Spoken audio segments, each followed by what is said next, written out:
So our Vice Chancellor and Principal, Professor Tawana Kupe, our stand-in for the MEC for Gauteng Transport, we have the HOD this evening, Mr. Mampuru, our CEO for Sandral, Mr. Makuzuma, in absentia, our CEO for CSR, Dr. Jlamini, our CEO from York Timbers, Mr. Piet van Zyl, and of course the chairs of various boards, CEOs from various companies, leaders from the corporate sector, members of the UP Council, UP executives, fellow deans, directors, our academic staff and professional support colleagues.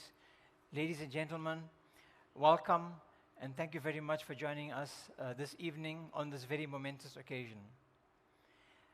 Just some notes on COVID-19 protocol.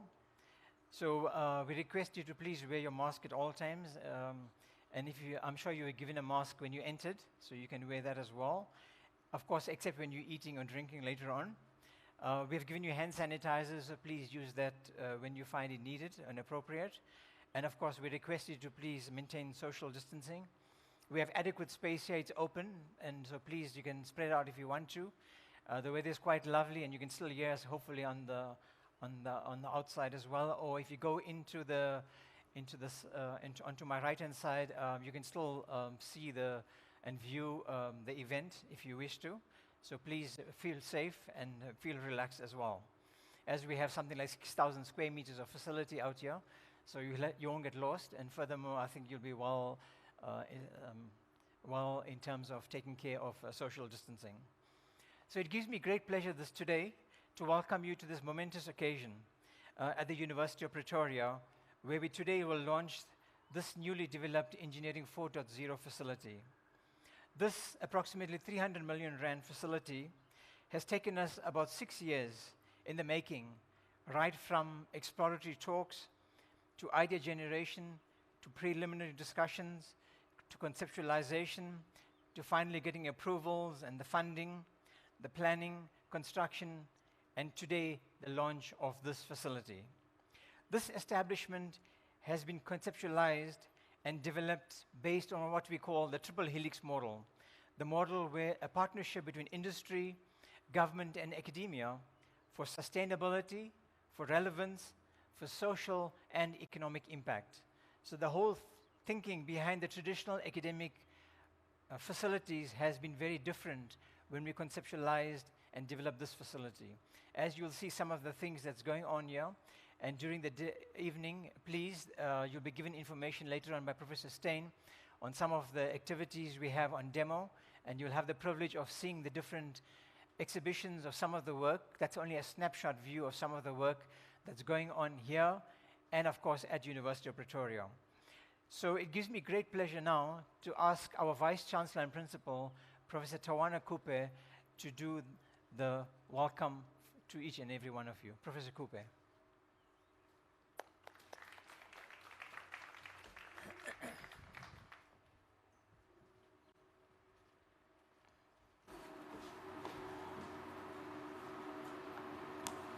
Thank you, Professor Maharaj, Dean of the Faculty of the Engineering, the Built Environment and Information Technology. A warm welcome, ladies and gentlemen, to this momentous and exciting occasion. The Minister is not able to be here, and so is as well as the MEC, who's delayed by urgent business, but he has assured me he will try to arrive. Mr. Makuku Mampuru, Head of the Gauteng Department of Transport, Mr. Skombuzo Malkozoma, Chief Executive of Sandral, Dr. Tulani Jamini in absentia, the Chief Executive of CSIR, Mr. Temba Mhambi, Chairman of Sandral, Mr. Piet van Zyl, CEO of York Timbers, members of the University Council, University of Pretoria Deans and Directors, distinguished friends and collaborators with the University of Pretoria, ladies and gentlemen. It is my pleasure as the Vice Chancellor and Principal of the University of Pretoria to welcome each of you to the University of Pretoria Engineering 4.0 facility. Thank you for joining us today and for this momentous occasion that signifies an important next step in our mission to become one of the world's leading research-intensive universities. As you survey your surroundings, the facilities and the people around you, it will bear testimony to the University of Pretoria's responsiveness to the need to create institutions that seek to address South Africa and Africa and the world's challenges by turning them into opportunities to do something substantive, long-term, and sustainable. It is also testimony to the University of Pretoria's ability to use whatever resources it may have to put a stake in the ground and then leverage resources from partners, donors, and collaborators to collectively generate and disseminate high-level knowledge for multiple transformative purposes. The launch of Engineering 4.0 is closely following on the launch of the neighboring Future Africa Institute and campus in March 2019, which is just a kilometer that side, as well as the Javed UP Art Center on the Hatfield campus on Heritage Day, September last year. These three innovative platforms represent significant building blocks in the University of Pretoria's effort to establish key transdisciplinary innovative platforms as part of our quest for sustainability, transformative research, and to also respond and be relevant to the demands of the fourth industrial revolution. We are in the process as well of creating Innovation Africa at UP, another unique platform which will focus on smart digital precision agriculture and related disciplines in forestry, and biotechnology. It will become part of what we believe is a fast emerging, most innovative square mile in Africa, in contrast to Centon, the richest square mile in Africa, comparable internationally to the best in the world. This building or facility where you are currently standing is located on what is presently called the experimental farm. You may have seen some of our cows on your way here. Wonderful cows, we are farmers too. A stone's throw from here is the Technology Innovation Agency, the CSIR, our partner, the NRF, the National Research Foundation, and innovation agencies of other organizations. And of course, as well as the Department of Science and Innovation and the ministry that it belongs to. These platforms that I just referred to took shape when UP academics from different disciplines came together to discuss the needs of researchers, the importance of transdisciplinary research, and the imperative need to uplift South Africa and Africa through research and development. They were later joined in this exciting endeavor by industry partners and government departments who all played a key role in bringing this facility to fruition. Engineering 4.0, with its focus on road construction, road use, traffic flow, smart and intelligent transport systems, is built around the idea that research, discoveries, and the impact of solutions directly affect, impact, and transform our society. Growth in transdisciplinary research offers a unique opportunity for universities to take the lead in creating knowledge and new ways of doing things, and thereby contribute to the vision to reimagine South Africa as a much more prosperous country and a much more developed country, and by extension, the continent South Africa belongs to, the African continent. Engineering 4.0 is a hub that focuses on 4 IR subjects such as smart cities and transport for communities. It is designed to expedite critical skills that are in short supply in South Africa, including civil engineering, digital data, and data science. The importance of this is underscored by the fact that South Africa has 1 engineer per 3,200 people, while India and China, countries in Europe and North America, have 1 engineer per 1,450 people. In understanding that improved transport is essential for economic prosperity, Engineering 4 has partnered with SANRAL and the CSIR, without whose support this would not have been possible. After that partnership and collaboration, York Timbers, represented by the CEO here, Pete Van Zyl, has joined that collaboration or that alliance, and is also sponsoring significant research at our existing institution, FABI, the Forestry, Agriculture, Biotechnology Institute. This growing alliance of partners is what is going to deliver on smart cities, smart mobility, sustainability, and better agricultural systems. You will see when you go on tour later that the center has access to the latest technologies for research, testing, and training in everything from road surface to concrete to smart cars and smart public transport systems that facilitate mobility in rapidly urbanizing environments. Engineering 4.0 also shares resources in technology and data sciences with all our other faculties via the Future Africa Institute and campus. This helps to stimulate a convergence of expertise in everything from agriculture to artificial intelligence, autonomous vehicles, big data, cloud computing, logistics modeling, synthetic biology, and bioprospecting, to name a few. At UP, we aim to transform lives through education, research, development, and using science to solve problems, improve conditions, and have a positive impact on our society.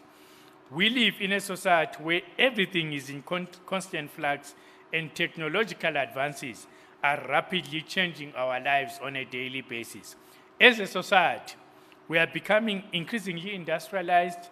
Robotics and artificial intelligence, social networking, crowdsourcing, and the Internet of Things are all hallmarks of the Industrial Revolution, which is unfolding around us. Our continent and our country are making great strides in leapfrogging old technologies, and the University of Pretoria has been at the forefront of scientific inquiry, which has the potential to help millions of people in South Africa, in Africa, and including around the world. This potential is clearly demonstrated with the role we are playing in support of fighting and finding solutions to the COVID-19 pandemic. For example, in addition to the role that our medical students play in assisting and supporting patients, the Department of Family Medicine has developed a highly efficient COVID-19 screening protocol that provides holistic health support to communities in need. The University of Pretoria chemical pathology students have developed groundbreaking nanobodies for COVID detection and therapy. In collaboration with the National Institute for Communicable Diseases, the nanobodies can be used to design dipstick tests to test saliva and produce a result in a few minutes, similar to a pregnancy test. This can be used in communities to diagnose COVID-19. While our health scientists have been treating patients and working hard at fighting the pandemic, UP Center for Entrepreneurship established a portal to support and enhance small business continuity in South Africa during and after the COVID-19 pandemic. The portal offers free processional series and resources via an online portal with all the automated functionality needed to fulfill its objectives. We call on our partners to pledge their support to Engineering 4.0 further for those who are already partners. And we call upon new partners and collaborators to come on board, to partner with us to ensure that we have the funding we need to make the impact that we want to and to transform society. This will provide sustainable and long-term impact that will transform and benefit society and amplify Africa's research impact. The University of Pretoria has a proud history of excellence in knowledge creation, impactful and relevant research, high-quality academic programs, innovative teaching and learning, and social responsiveness, and engagement to make a decisive difference in transforming South Africa and Africa's future. And this facility and this complex, ladies and gentlemen, will deliver on all of those transformative drivers and pillars. And this facility and complex, ladies and gentlemen, and the university as a whole will make the decisive difference to make South Africa a better society. I thank you.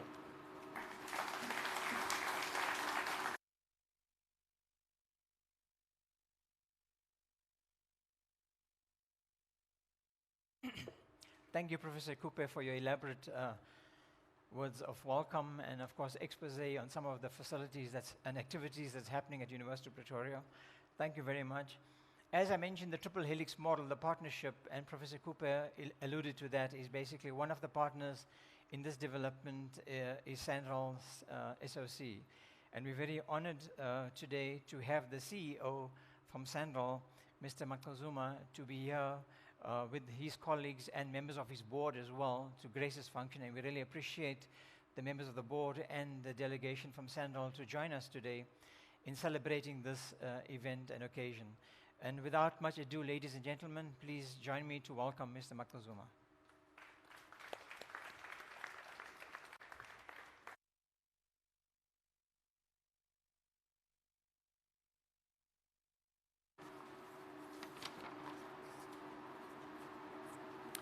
Program Director, Professor Maharaj, Vice Chancellor and Principal of the University of Pretoria, Professor Tawana Coupe.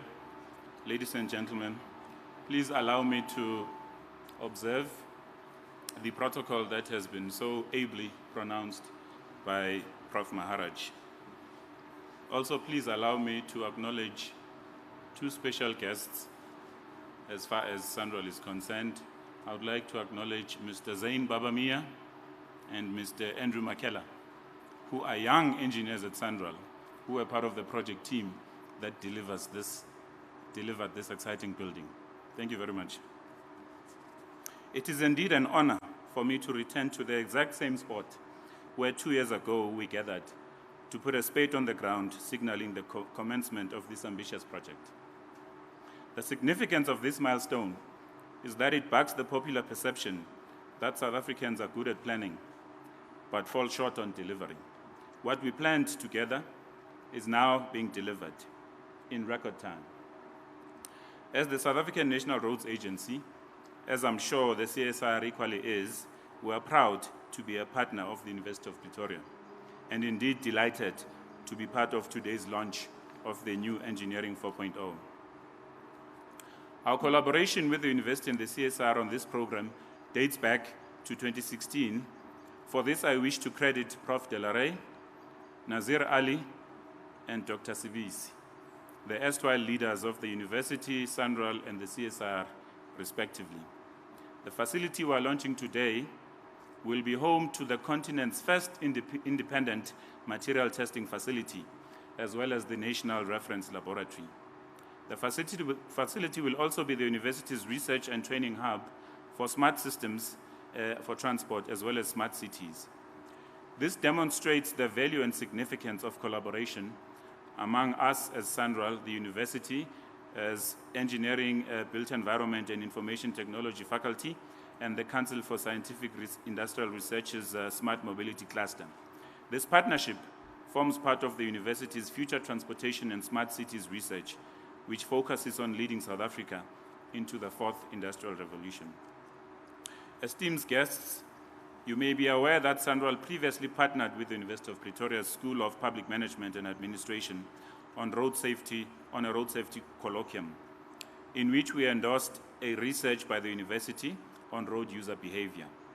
We have a good history together, and it's a partnership that we would want to carry on deep into the future. It is our motivation that today's launch of this facility will create the critical mass in laboratory facilities and human resources that are needed efficiently to address the several challenges we face as a country, including, but not limited to, our current skills gap, the need for a national facility to accredit material testers, the need to ensure international accreditation of material testing performed in our roads, and a pipeline of new master's degrees and PhDs that will provide innovative solutions and advice to the transport sector.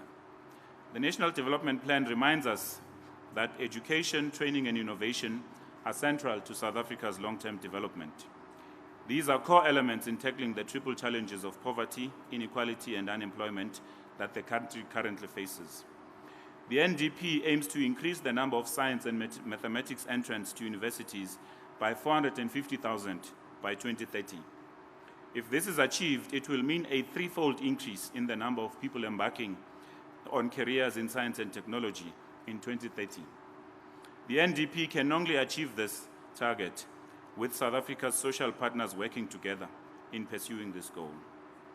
Working together with our socio-economic partners, at SANRAL we ensure that through our ongoing development programs, we promote education, particularly in communities that are economically depressed, remote, and previously disadvantaged. It is chiefly for this reason that we have established our various chairs in science, technology, engineering, and mathematics fields in several of the country's universities. We continue to run our STEM in Action program to promote science and mathematics in schools across the country. We are also currently reviewing our policy that directs our support to institutions of higher learning with the intention of expanding our footprint and increasing our impact. Program Director, 3 laboratories have been constructed or upgraded with SANRAL's collaboration with the university in this venture. As mentioned earlier, the new on-campus facility comprises the SANRAL National Road Materials Reference Laboratory, the SANRAL Training Laboratory, which is managed by the CSIR, as well as an upgraded research laboratory on the CSIR campus.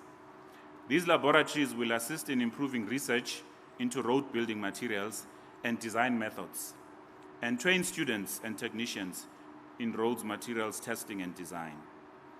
The Engineering 4.0 facility will house an accelerated pavement testing facility, an active traffic track, and an upgraded concrete research laboratory. Our commitment to date has been to the value of 280 million in this venture. Our joint vision is to have a research hub where industry, academia, government, and research students across the world can develop future innovation to make South Africa and Africa a smart country and continent, respectively. This three-way partnership demonstrates the ability to align individual priorities to create a more significant impact jointly. The University of Pretoria will gain futuristic engineering and research facilities. The CSIR will benefit from the body of research that will be pursued at the university and gain valuable postgraduate research skills. And SANRAL, together with the rest of the road sector, will reap the benefits of material testing, quality assurance, and research output for road application purposes. We must prepare our graduates for the future world of work in which job creation and economic growth are driven by smart infrastructure and big data science. SANRAL's Horizon 2030 strategy focuses on smart roads. We affirmed this focus through the establishment and support of our Technical Innovation Hub, which is located in our Cape Town office. The innovative space planning and sophisticated design promise that this vibrant and interactive and state-of-the-art facility has will hold its own among the best in the world, while exposing students and the industry to cutting-edge research, training, and materials testing. For that, we are hugely proud as SANRAL to be associated with this important venture. Thank you very much, Program Director.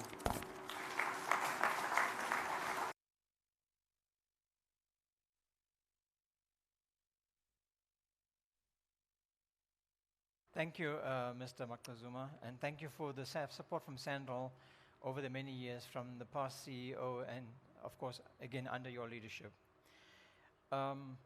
Ladies and gentlemen, unfortunately, the CEO from CSIR, Dr. Dlamini, could not be with us today because of prior commitment, but he's certainly given us a video recording of his talk for this afternoon. But having said that, I think being CSR right across the highway from us and our close neighbor, it made a lot of sense and, of course, opportune for us to develop a partnership with them, CSR having capacity, being established, being an organ of state, being involved in research and development over the many years, and certainly working together is certainly creating the critical mass and the strength of delivering good skills, technology, and economic impact to society at large. Having said that, earlier this year we signed an MOU with CSR and to develop a research chair on smart mobility. And that was under the guidance of Mr. Kenny Kiston, who is the Executive Manager for Smart Mobility at CSIR. And we really thank him for his leadership and vision to having worked with us in developing this MOU and partnership in establishing this chair in smart mobility. So that basically is adding value to the activities and the work we're doing at UP under Engineering 4.0, and as well as some of the other interdisciplinary work we're going to do. As the CEO from Sandal indicated, that we have an active test lane, a unique facility on the African continent. Basically, if you go outside, or if you're coming out of town on the Stanza-Bopapa Road, you'll see the active test lane. And that test lane is basically not only for about construction and monitoring traffic and so forth, but it allows us to do many things that we would not have done in the traditional academic or traditional research sense. For example, besides looking at materials and construction, we have a fiber link from there where we're going to collect lots of data, and the whole area of data science and data analytics is going to change the way we do data science, data analytics. For example, we have a very strong microelectronics group at University of Pretoria under the Carl Emily Fuchs Institute of Microelectronics, one of the oldest institutes at University of Pretoria, where they do a lot of work on IoT devices. And the plan is to use some of the IoT devices they develop, for example, to either do air quality monitoring, or to do vibration testing, or to look at different kinds of technologies that can be used in road and get information from the pavement engineering people, so to speak. Again, to do microelectronics work, to do IoT device work, to do construction work, but at the same time to get data from that to do data analytics. So it's seeing how we converge all the different aspects of technology, science, engineering, technology, and of course bring in what we call the sociologists and the social scientists on board as well, because it's nice to develop some of these things, but how do you deploy these things into society is a very important part, and sometimes even more important than developing the technology itself. And that partnership will develop as to see how we take some of this forward in society so that these things can become realized in society at large, rather than us always buying technology from international partners, rather than developing our own South African and innovative pieces of technology. With those words, I'll now ask our video production people to present to you the talk and address by the CEO from CSIR, Dr. Dlamini. The Council for Scientific and Industrial Research takes pleasure in congratulating the University of Pretoria on the inauguration of its state-of-the-art Engineering 4.0 facility, which houses the integrated education, national certification, national reference, and research laboratory facilities, amongst many others. These facilities provide solid platforms for advancing human capital development and producing high-quality technologies and innovations, as well as generate new knowledge, all aligned with the requirements of the fourth industrial revolution. The CSIR is proud to be associated with Engineering 4.0 through the collaboration agreement signed between the University of Pretoria, the South African National Roads Agency Limited, SANRA, and the CSIR in June 2016. This agreement addresses the national need for academic and vocational training, the development of new technological solutions, and improving construction quality using high-quality laboratory facilities and staff in an ultra-modern, controlled environment. The CSIR's road materials research laboratories also form part of the UP SANRA CSIR integrated laboratory facility, enabling the CSIR to support postgraduate students with their research activities. Collaboration between the CSIR and the University of Pretoria has a long, rich, and productive history. Many of the academic staff in the Faculty of Engineering were previously located at the CSIR.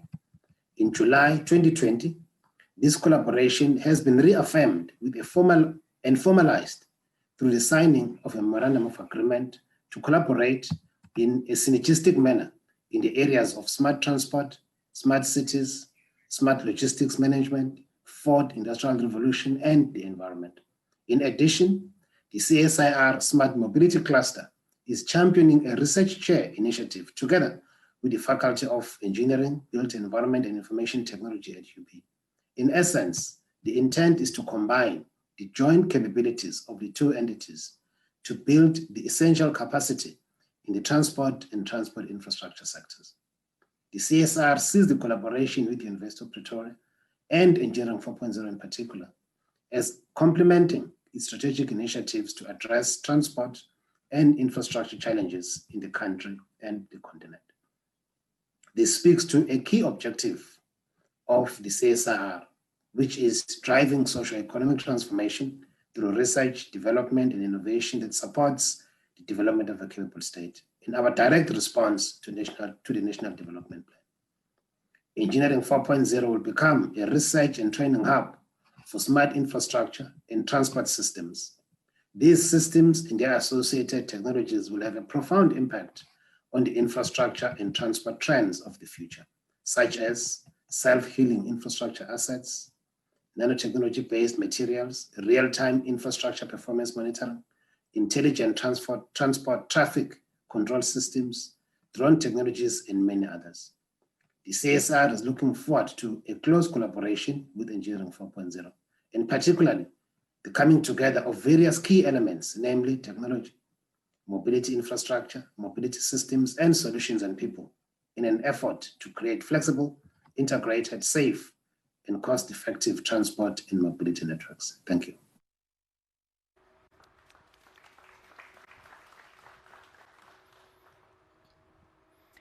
Thank you, Dr. Shlamini, for those kind words. And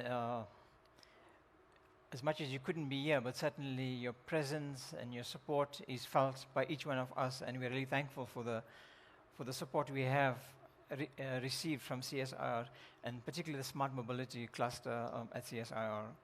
So as we mentioned, this facility is a brand new facility, spanning something like 6,782 square meters. Basically, we have a reference laboratory, which was mentioned, of 670 square meters, a training laboratory of 670 square meters, a concrete laboratory of almost 2,000 square meters, and then we have the York Timber Lab of 450 square meters. So when this project was conceptualized somewhere around 2014, certainly the idea of the York Timber Lab was not on the cards at that point in time.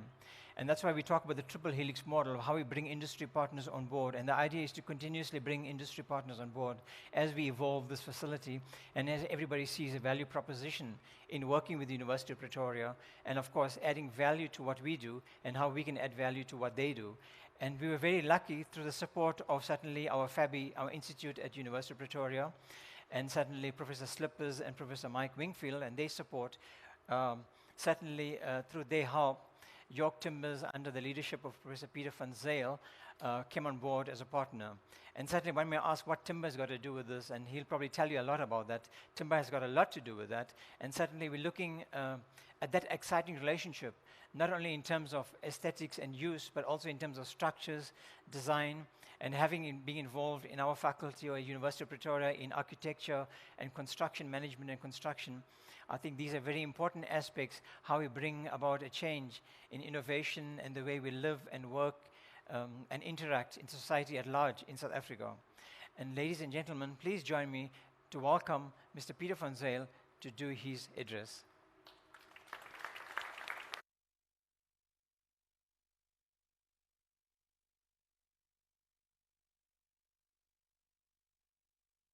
Professor Maharaj,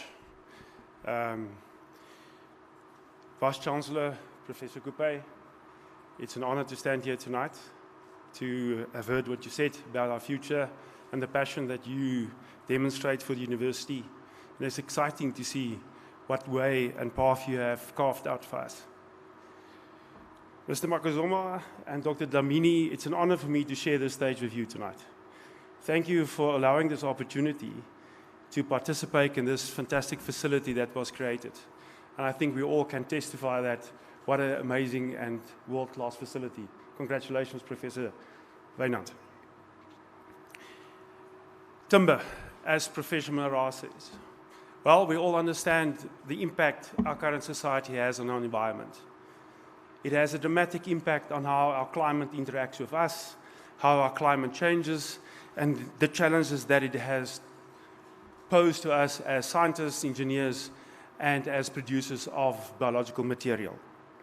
And it's not strange that we as a society tend to go always to the future and to the new breakthrough technologies, just to realize that timber, one of the old ancient products, is providing a solution for us. And that is fascinating, because if you look at the properties of timber and you look at the unique tensile strengths that fiber provide to us, it is exciting.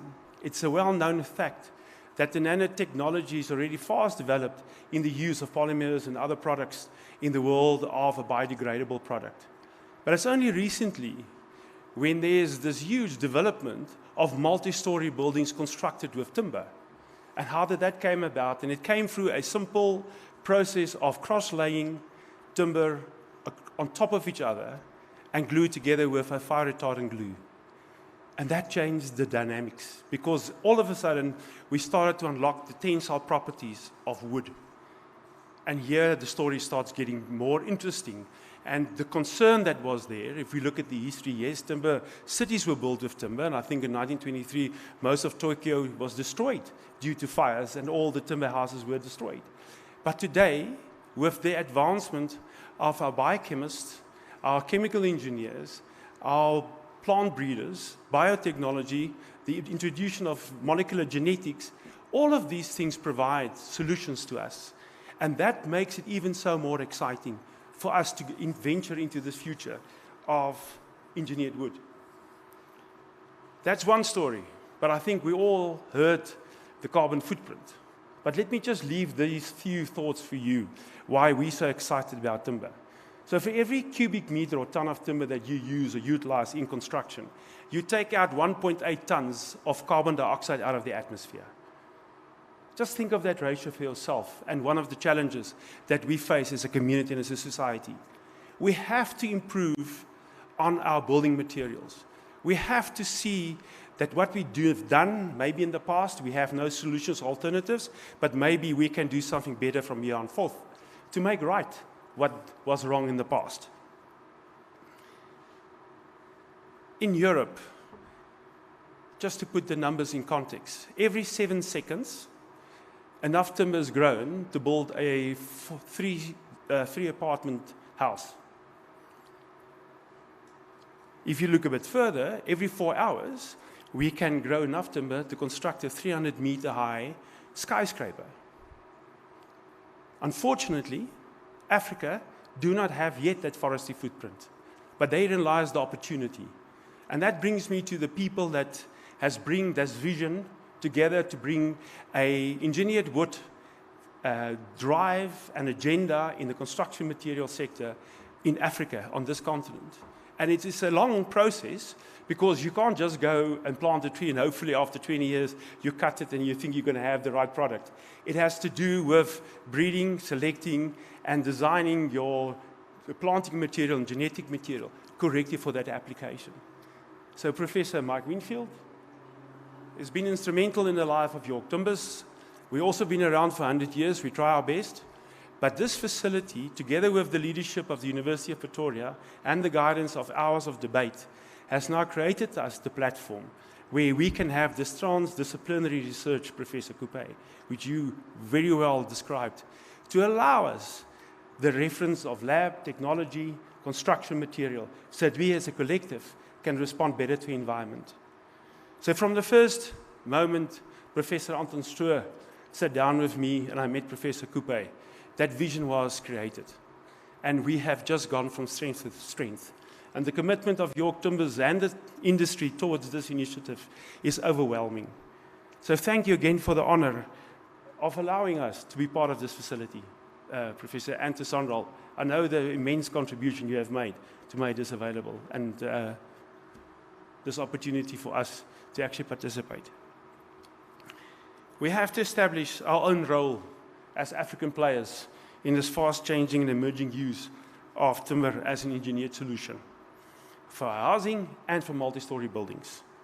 We must address the challenges of our environment. If we're not, we are irresponsible.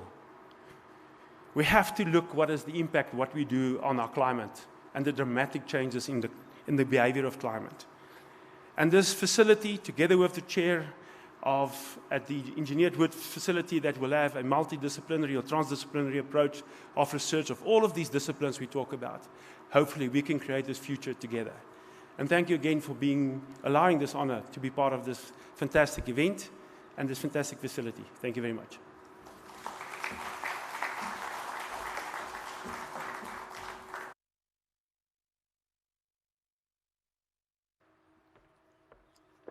Thank you, Mr. Pieter van Zyl. Thank you very much, and thank you for your support and your passion that we share in this facility and going forward, and we really appreciate that.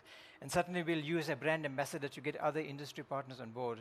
So we show them, listen, if York Timbers can do this, why can't others, for example, many other industry partners here today should come. But you don't have to show your checkbooks right now. So, ladies and gentlemen, as you know, the MEC couldn't be here with us today because of other emergency commitments in the life of a politician. But certainly, we're very honored to have the HOD for the Gauteng Department of Transport, Mr. Mampuru, with us today, and he's here to represent, of course, the Gauteng Department of Transport and, of course, the MEC as well. So we have negotiated and discussed with him as part of this vision of going forward, and I mentioned government, academia, and industry, about how government can get involved in this particular facility. And certainly as part of that discussion in 2019, we have been able to engage with them on developing an MOU in terms of transportation, partnership in transportation, both from a research point of view and also from a human capital development point of view, and training as well for people in society, so that we hopefully can equip people with the right skills so that they become more job ready, or basically can be more accessible to the world of work. As we know, in South Africa, the unemployment is catastrophically high, and how we address that, not only at university level in terms of master and PhD, but how certainly lower level skills where we can maximize and optimize the facilities we have for training people out there. And certainly that's part of the vision we have for this facility, so that we can help society at large, as I mentioned, economic and social impact. And certainly I'll call on Mr. Mampuru. We have a MOU today which we're signing with them, and the MOU basically is about, as I mentioned, developing a partnership with Gauteng government on transportation. And I'll ask Mr. Mampuru if you can join us on stage, please. You can have a seat here. I think there's a pen.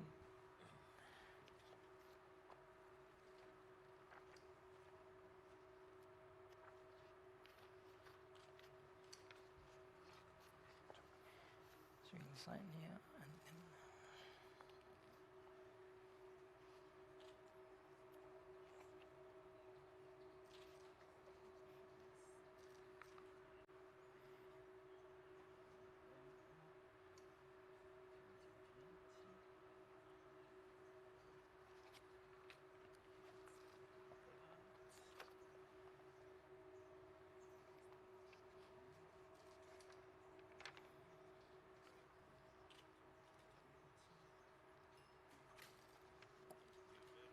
thank you very much.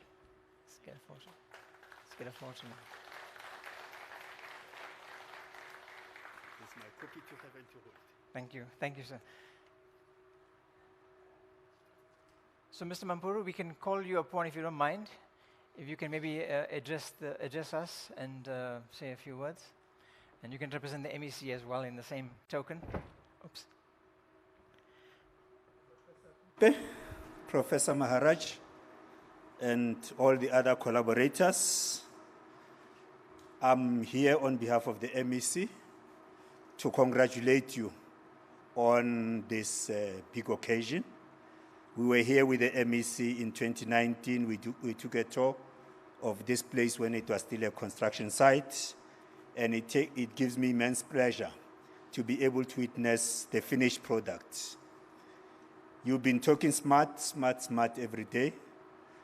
From our perspective as the Gauteng provincial government, we have what we call Growing Gauteng Together, which is our plan for the coming 10 years into 2030. And to complement that plan, from the Department of Roads and Transport, we have developed our own Growing Gauteng Together through smart mobility. up to 2030 and beyond. And it is for that reason that it was very easy for us to associate with the work that is being undertaken at the University of Pretoria and specifically at the Department of Engineering. So I'm not here to make a speech, just to congratulate you and to assure you that you have a partner in us and will be taking forward the partnership. Thank you very much.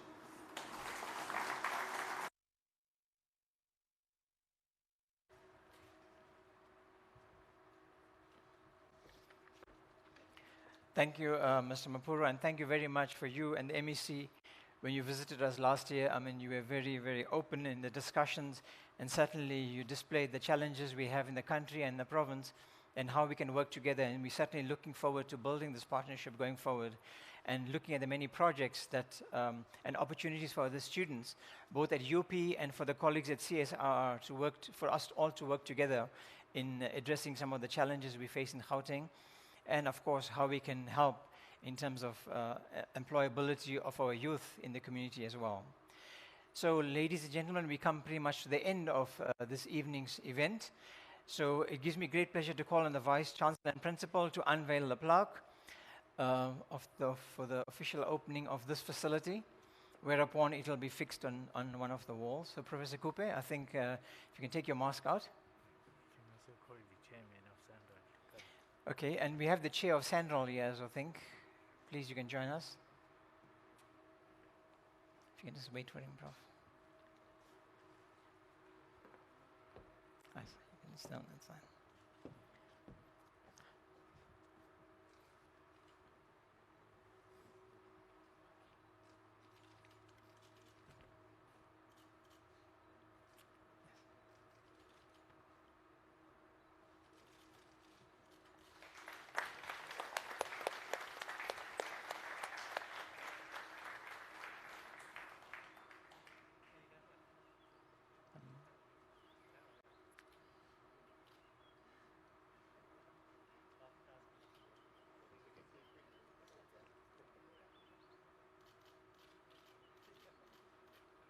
Thank you.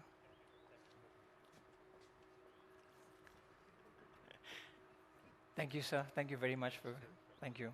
Thank you, Professor Coupe. So before we close, certainly we have a little token of appreciation, certainly to some of our guests today. So Professor Steyn will tell you a little more on the reproduction or the producing of that little gift. So it's very much made at University of Pretoria, through the partnership of the different players here today.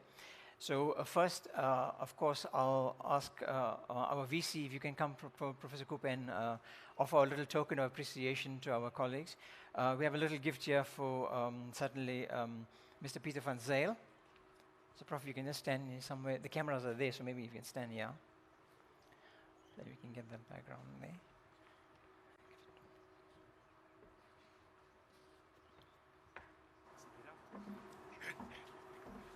If you can just stand there, then we can get a photo with that.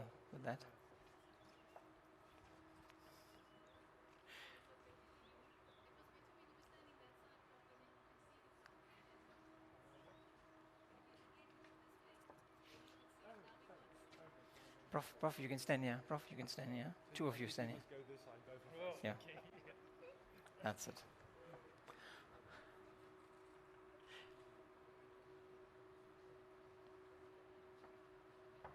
And then we call Mr. Mampuru, please, if you can join us, sir.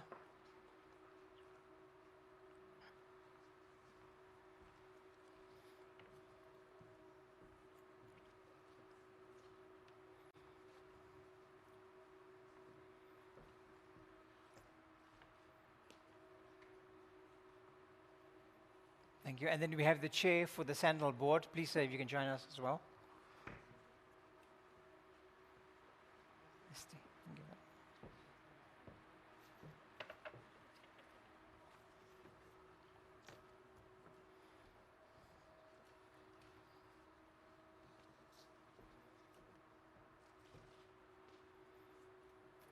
Thank you. Thank you, Prof.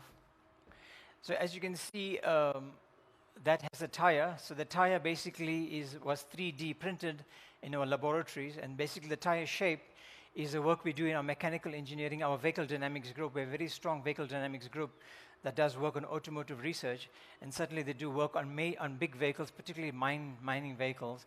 So this tire is basically a photographic image that's 3D printed of that tire, and basically doing 3D printing in our lab.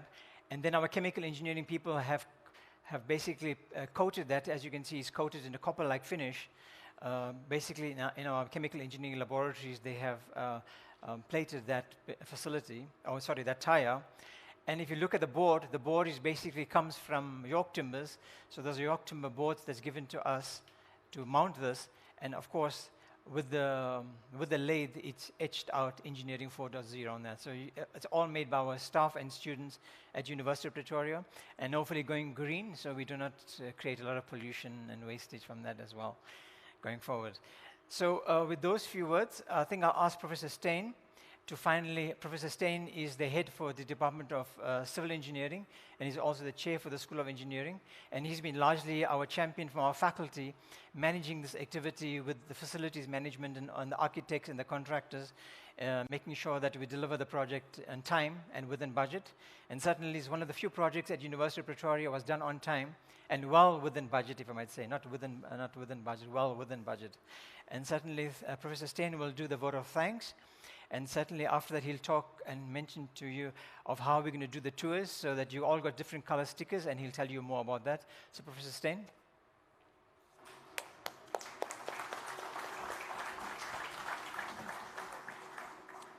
Thank you very much, Prof. Maharaj.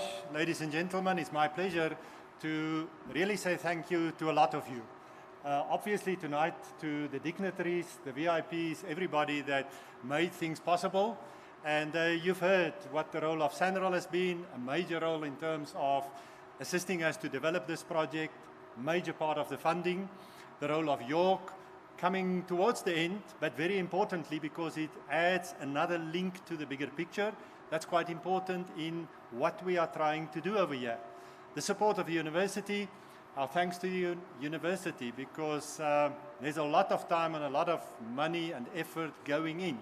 And not only from executive, obviously they finally sign off on what we are doing, but also other parts of the university like facilities, which plays a major role in supporting us and making sure that what we do here can actually be maintained over time.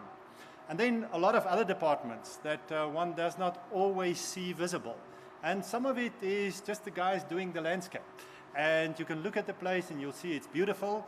Major part to make life good for us working over here, but also for you as our visitors. Then for our colleagues in Gauteng, Department of Transport, currently a new partner for us to also use this facility much bigger than what we intended to do initially. And then after we've got all of the people that did the funding and signing off and so on, a very important part is the professional team that worked on this whole facility. As was said earlier, it's actually this coming Friday, 2 years ago, we had the soil turning ceremony right over here. And it was just flat, it was dust, we had a tent over there. But we've got a professional team that understood much more than we thought what we want to have over here. A team that took a concept that said, we want a laboratory, and they made it into something that's much bigger than a laboratory, much more useful, much more versatile, much more beautiful than what we could have thought about. So the team from ARC, Marie, Anton, Bram, and I probably forget a number of you, but the whole team from there that sat with us. And if you look around, you will see some things that you won't see in many other laboratories. You'll be able to see right inside the concrete floor. And they, together with our project managers, MDSA, together with our main contractor, WBHO, together with all of the other contractors, they were happy to listen to us as a client when we came up with some ideas that's probably not normal in their day-to-day work. But they said, we can understand why you want to see through the floor, we can understand why you want to see the back of the water pipes. because it's part of engineering for us, for training, for teaching, to make sure that people can really be educated in this facility to understand what's their job to do out there. So that whole professional team with everybody that played a role over there. And then lastly, from my side, for the staff in engineering, a lot of people, especially since March, when we started to take over the facility, and you think it's finished, and then you have to move all of your equipment, you have to plug stuff in, you have to make them work and so on. A major job from each and everybody to really make this place work. And I think that's the big picture for me, that an idea that started off in 2014, 2015, when Lo and Nazir and myself started to discuss things. And even at that stage, we had to look at this bigger plan, and especially like the active vehicle track. We sort of looked at this and we said, you know, it will be cool to have a traffic lane for the university. Let's ask them. And when we asked, we thought, we know Lo, we know Nazir, let's see what happens. And a month later, they came and they said, you know, guys, it's a cool idea, just move it towards that side and it can work. And now we've got that facility. So for each of you that played a major role in making this a reality, thank you from all of us. And thank you from our students, current students and our future students. Some of them who are actually watching this, that want to come and study from next year onward. And making sure that they can be good engineers, pavement engineers, various other types of engineers, because the intention is that what we do over here will be transdisciplinary. It will not be only us. It will be how can we serve society, how can we make society better in terms of transportation, infrastructure, and even things like agriculture. So from all of us, to all of you that's played a major role in this bigger picture, thank you very much. We really appreciate that. Now, you would like to see the facility, because we talk about it and we tell you about it and everything, and so far you've just seen a small part of it. So what we've arranged for this evening is we are going to break you in different groups. Each of you has got a little sticker. If you look at the color of the sticker, we've got some of our students that's ready to take you through the facility and make sure that you can see what does it really look like. And once we get to the concrete laboratory, you will see that there's also exhibitions there of some of the other parts that makes up EBIT and the University of Pretoria to demonstrate to you what we are trying to do over here. Once we get through with the tours, and I'll explain how they work just now, we will end up here in the foyer again. The food will be ready. And a big thank you also to our partners with Peer. They've learned very quickly how does catering work in a COVID environment. So you will see tonight, catering looks different than functions you've seen for many years, but they've done a really good job at making sure that it is safe, we can enjoy it, and we hope to see you guys here for a long time to come. So I will take the first group with the teal stickers. Teal is what we are told is this color. I've learned a lot along the way. So basically the route works like this. I will take group 1. We will start here going through the training laboratory and then continue. Then my students has got boards. They are standing over there, each of the different colors. So just look at your color. Another group will start from here, but then we've got 3 or so groups that starts from the concrete laboratory to just spread out a bit. And the plan with the tour is that we'll probably spend just about 5 minutes at each point. But you will get a program when you leave with a layout of the laboratory indicating what you have seen and what the contact details is of the people looking at that facility. So you're welcome when you've got a meal a bit later or when you want to later on contact us. Come and talk, come and discuss, and then enjoy the evening with us. So I think those are the arrangements. You will be able to see the colors over here. So I'll take the first group, and then please just follow the students with your specific groups, and please enjoy the evening with us. Thank you very much.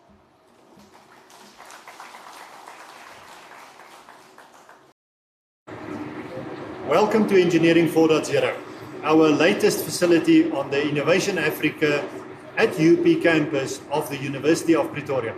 It's my pleasure to take you through a short tour into our facilities, which we are opening today, 30th of November 2020 officially. It's important to understand that engineering is not only the hardware. We sometimes understand something about art. So as we enter on our way to the training and reference laboratory, you will see some dedicated art by Shanaz Mohammed that depicts tire tracks with the whole idea of being civil, looking after each other, and being nice to other people. And that's what engineering is all about. It's making the world a better place for everybody. So our first laboratory is our training and certification laboratory.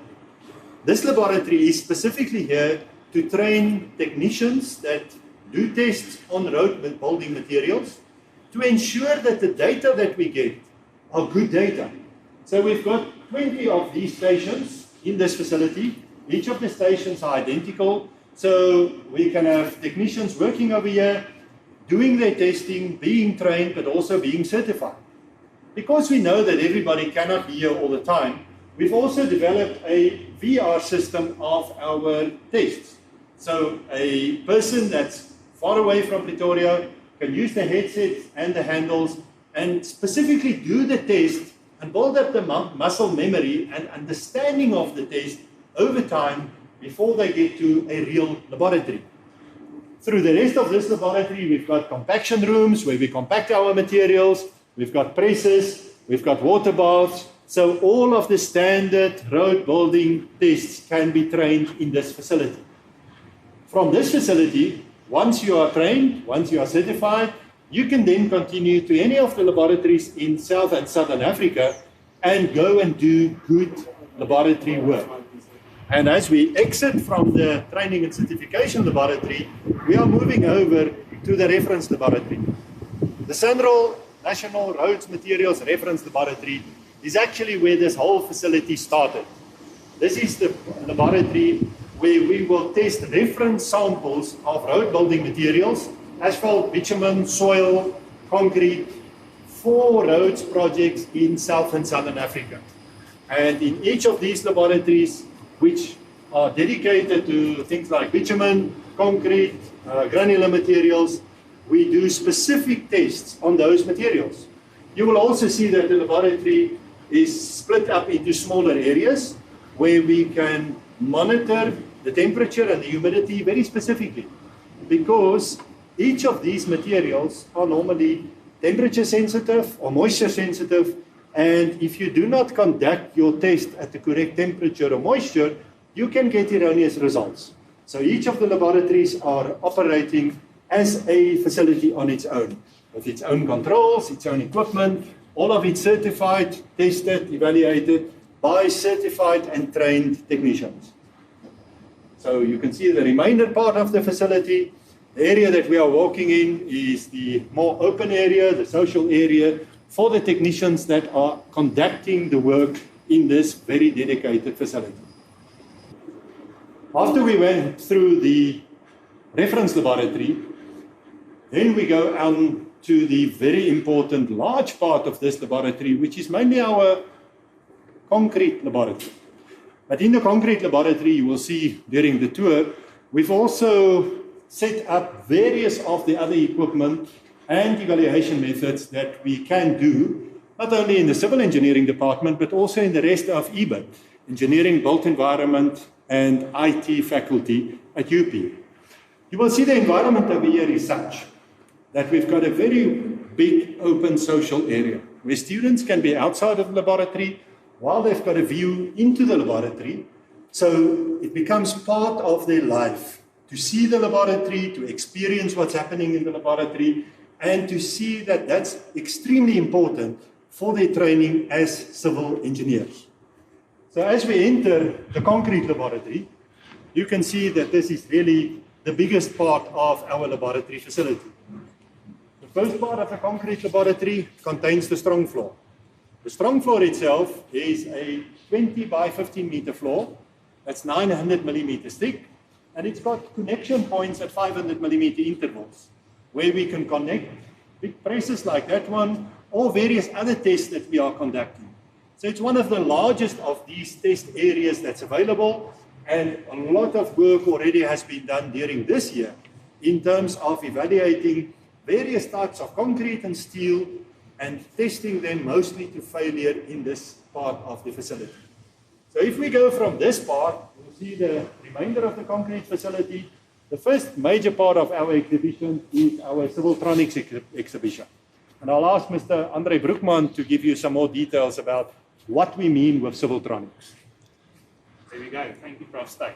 So welcome to the Civiltronics section. So Civiltronics is a combination of civil engineering, computer science, and information technology. We need this combination of skills and disciplines if we are to address the challenges faced by society in an era defined by the fourth industrial revolution. So on the right-hand side, you can see the camera frame which I'm busy constructing for my own PhD project. And this is done in collaboration with Fortel, based in Australia. And this is a way to improve the methods of condition monitoring of railway infrastructure. And on the front, you'll see 3 of the cameras currently mounted to the vehicle.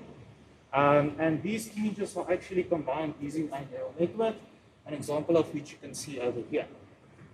So from this information, we can create sub-millimeter accurate 3D reconstructions, or point clouds, of the railway geometry. So in order to do this also correctly or sufficiently, we also need very accurate GNSS measurements, also referred to as GPS. So this is the base station that we actually developed, and this provides us with 14 millimeter accurate geolocation services. These corrections will be broadcast over the internet, and this will be received by the railway unit that you can see mounted on the pole over there. And this is combined then with the images there to create a sub-millimeter accurate point cloud. So moving on to our IoT and Civiltronics section, you'll see some various examples. For example, the Smart and Smavo, short for Smart Avocado and Smart Tomato. So this is developed in conjunction with the South African Avocado Growers Association, or SAGA, and these contain intelligent sensor platforms for post-harvest monitoring of our fresh produce. And using this, we can optimize the post-harvest process, or specific sections thereof, to monitor the tri-axis accelerations and rotations experienced by the fresh produce. So just last week, these 3 smarters actually traveled from Tunin all the way down to Cape Town, a journey of some 1,800 kilometers. There's some more examples over here of LoRaWAN sensors, and these measure a variety of environmental parameters, so from soil moisture, temperature, and even like this, the orientation of flowers, specifically sunflowers, which we're developing in collaboration with the Department of Plant and Soil Sciences. So all of this data is broadcast to our LoRaWAN gateway, which is positioned on the roof of Engineering 4.0. And over here you can see some of those dashboards. So we currently have 29 devices on the campus, and these are distributed all across. Some will closely feature Africa, with the majority thereof on the Engineering 4 campus. So these are some of the temperatures measured of the pavement adjacent to the data house, and there you can see the sensors situated at the greenhouse itself. And then finally, we can also do traffic quantization, so in other words, traffic identification and classification, and this is done in real time by this hardware platform. So there you can see an example of the neural network in real time detecting the vehicles and providing us with that information in real time, also to our dedicated platform. So this is also referred to as the Innovation.Digital IoT Data Hub, where we collect the information, and this will be made available to all students and staff that requires this for research. Typically, we can have a 3 to 6 year battery life on these devices, making it very flexible for research projects. And that is the Civiltronics section. Thank you very much, Andre. It's a very good introduction to how the fourth industrial revolution becomes part of something like civil engineering. The next important part that we would like to show you is our railway engineering work, and Prof. Hannes Grauber will take you through this exhibition. Thank you, Prof. Steyn. Good afternoon. This is the University of Pretoria road rail vehicle, and as the name says, it is a vehicle that can travel on the road and also on the rail. It's a standard Isuzu truck that has been converted to enable us to travel on rail. So if you look here at the back, you'll see that there's some steel rail wheels that are being pushed out by a hydraulic system.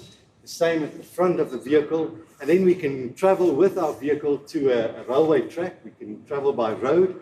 And then as we get next to a track, we can go to a level crossing. And then we can get onto the track and then do our measurements from there. So what are we doing with this vehicle? There's basically three things that we are using it for. So the first one has to do with track condition monitoring. Now in the olden days, we had instruments like this and a few other instruments that are very labor intensive, takes a lot of time. But with this vehicle, we can speed up the process. So here we have a system that is called a Lidar system. And this instrument enables us to create point clouds of millions of data points. So in a matter of a couple of seconds, we can scan rail and road infrastructure, and we can obtain very high accuracy point clouds of those infrastructures. Let me just switch it off. So on this vehicle, we also have a lot of instrumentation that can be used to measure the response of the vehicle relative to the track condition. So if we have rough track, we have accelerometers that are installed on the axles, on the unsprung and the sprung mass of the vehicle, and from that we can deduce what will happen to freight on a truck like this. Then in the second place, we also use this vehicle for emissions research, and in a next exhibition you will learn about that. And then the third application is to look at vehicle dynamics. So by using the sensors that are integrated on this machine, we have a crew cab here, and all the instruments are linked to data acquisition systems inside there, and then we can have some engineers in the cab, and they can capture the data. So what is the purpose of all of this? We want to make road and rail infrastructure more usable. We might want to make it more safe, and we want to ensure that the passengers and the freight that we transport has a very comfortable ride on our road and rail infrastructure. So that is the road rail vehicle. Thank you very much, Prof. Thank you very much, Prof. Grabe. The next part that we get to, as we walk through the laboratory, you will see some of our presses, some of the standard tests that we are conducting, is the part that will be the York Timber Laboratory. York Timbers is sponsoring a research chair in the university, and the last part will become their actual timber laboratory. There's still some work to be done, so for today, we have installed the emissions measurement system over here. That's part of our industrial engineering facility. And we will ask Prof. Johan Joubert, who is in charge of this part of our research, to explain what the whole emissions measurement issue is all about. Johan, thank you very much. Good afternoon. Our intention with the emissions equipment is to be able to understand the uncertainty that is associated with emissions as vehicles drive under normal conditions. So the equipment that's called the Portable Emissions Measurement System actually plugs onto the exhaust of a real vehicle. It measures in transit while the vehicle is driving under normal road conditions, normal traffic conditions, different road grades. It can actually measure, sensor the atmosphere, the position very accurately, and then sends all of the emission samples into the vehicle, where there's an entire kind of brain box in there that helps us understand the real emissions. And our goal is to understand the spread or the uncertainty that is associated with emissions. That should give us a better idea in terms of how actual vehicles perform in South African conditions. Thank you very much, Johan. We appreciate that. And it just shows you it's engineering in EBIT is not only the physical infrastructure, but it's also the use of that infrastructure and the effect of using that infrastructure on the environment and on people living next to roads and next to railways. So the next part that's important in our exhibitions is the fact that we need to generate electricity. We all know that. And there are various ways of doing that. And the part that we would like to show you today is our hydropower part, where Mr. Marco van Dijk and Ms. Chantal Nieboer will tell you how we get electricity from water. Good afternoon. Marco van Dijk, and this is Chantal Nieber. So in the civil engineering department, we also work with some hydropower, which is where we generate some electricity from moving water. It could either be from the pressure head in the supply side, or it could be from the moving water. Typically, that would be water flowing in a canal, or tidal would be kinetic hydropower that we utilize. So we get involved in legislation and regulation part. We built some pilot plants of different hydropower facilities, and we've got some nice working hydropower plants now in South Africa that the University of Pretoria was involved with developing. So here's, for instance, a kinetic hydropower turbine, small little unit, can generate just a few kilowatts of electricity. We've got larger installations installed on the facility of Bloem Water, the pipeline system that they've got. And then Chantal was involved in installing kinetic hydropower installations. This is our own design that we've got of a Darius type turbine. But we also have a turbine from Smart Hydro in Germany that we've installed in a canal system. Thank you very much, Marco and Chantal. The next part is our vehicle dynamics group. Obviously, we want to get some information from the vehicles on our roads, and we are trying to make the roads safer. So I will ask Dr. Herman Hammersma to explain to you what vehicle dynamics is all about in terms of our research. Thank you, Professor. Good afternoon. My name is Herman Hammersma. I'm a mechanical engineer, and it is my pleasure to be here at the opening of Engineering 4. We specialize in vehicles, as Professor Steyn has noted, specifically intelligent vehicles, autonomous vehicles, or vehicles with advanced driver assist systems. So what I'm showing you here is a Land Rover that we use as a test vehicle, which has a steering robot and a brake pedal robot, so it can actually steer itself and perform an emergency stop maneuver itself. We also have a soft target and a dummy. So when you are in emergency situations where you want to test these technologies and to mitigate the risk when testing unproven technology, you want to try and hit a dummy pedestrian or a soft target rather than the real thing.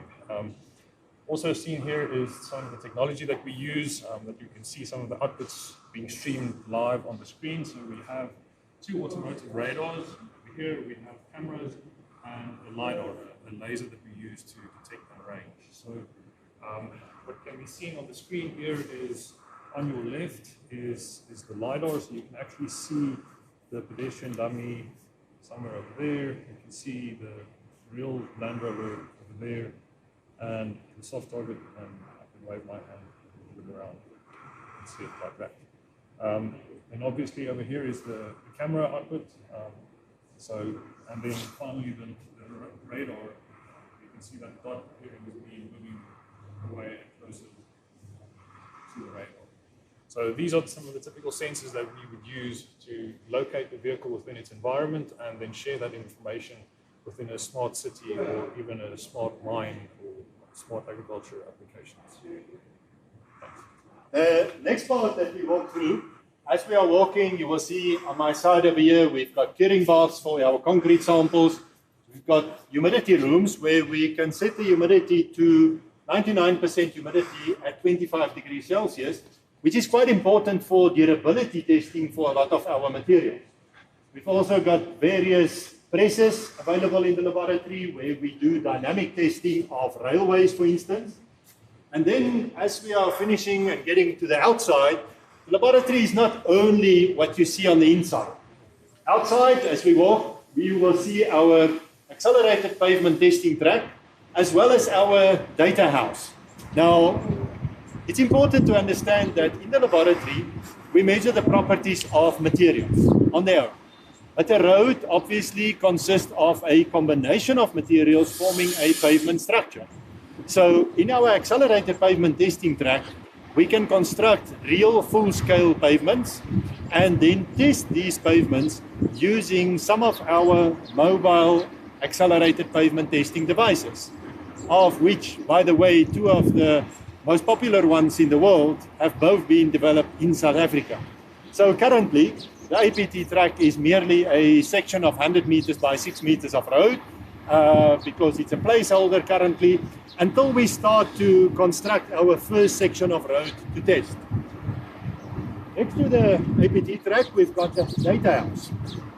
We've got an active traffic lane as part of the Engineering 4.0 facility, which means that we can monitor traffic on the highway using sensors in the road, next to the road, camera sensors, acoustic cameras, and all of that data comes through to the data house, which is linked to the remainder of our network, so that all that data becomes part of the research of our staff and our students.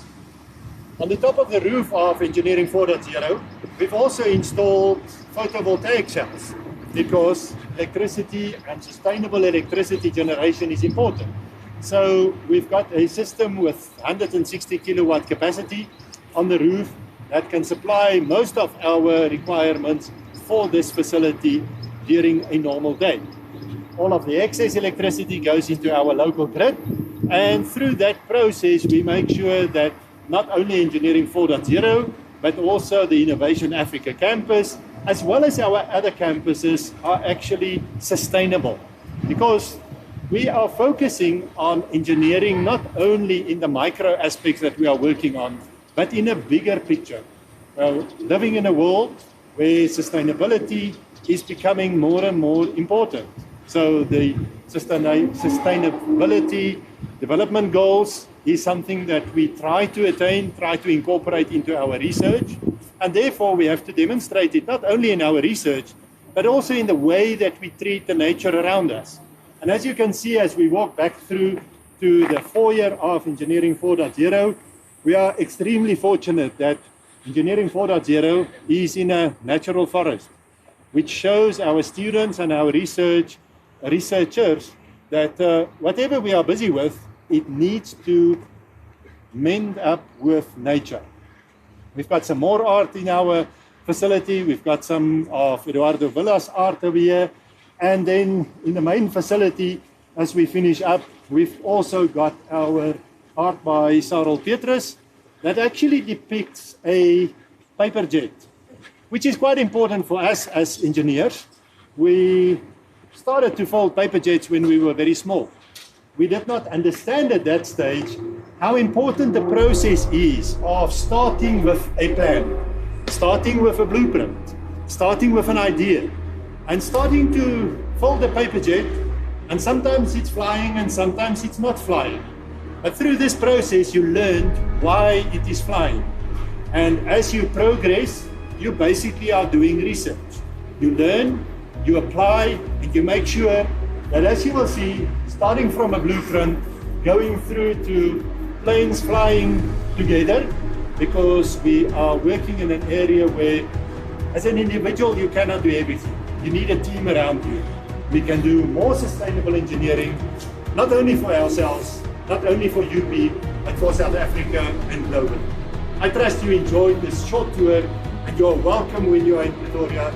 Come and see for yourself our beautiful Engineering 4.0. Thank you.